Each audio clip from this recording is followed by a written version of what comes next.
ஹாய்ங்க. யாருக்கெல்லாம் பொதி சோறு பிடிக்கும்னு சொல்லிட்டு சொல்லுங்கள். எனக்கு வந்து ரொம்ப பிடிக்கும்.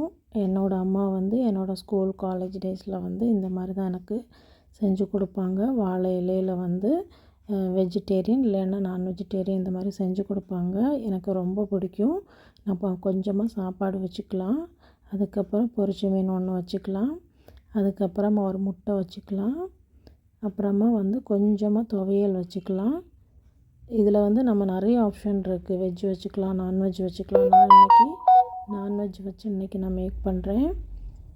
நீங்கள் வெஜிடேரியன் இருந்துச்சுன்னா வெஜிடேரியன் பண்ணிக்கலாம். கொஞ்சமாக ஃபிஷ் குழம்பு நம்ம வந்து அதில் வச்சுக்கலாம்.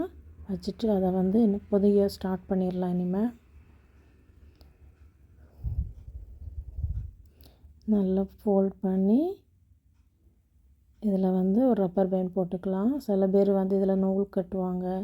உங்களுக்கு எது கன்வீனியண்ட்டாக இருக்கோ இந்த மாதிரி பண்ணிக்கோங்க. எனக்கு வந்து இன்றைக்கி ரப்பர் பேண்ட் போடுறதுக்கு தான் கன்வீனியண்ட்டாக இருந்துச்சு. நான் இன்றைக்கி இது பண்ணிக்கிறேன்.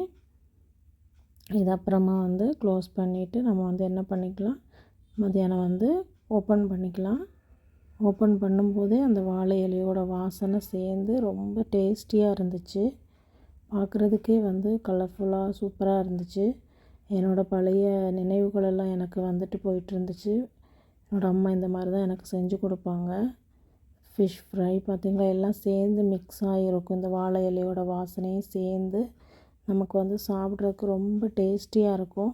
இந்த மாதிரி யாராவது காலேஜ் டேஸ், ஸ்கூல் டேஸில் இந்த மாதிரி வீட்டில் செஞ்சு கொடுத்தாங்கன்னா எனக்கு வந்து கமெண்டில் சொல்லுங்கள். பிடிச்சிருந்தால் லைக் அண்ட் ஷேர் பண்ணுங்கள். தேங்க்யூ.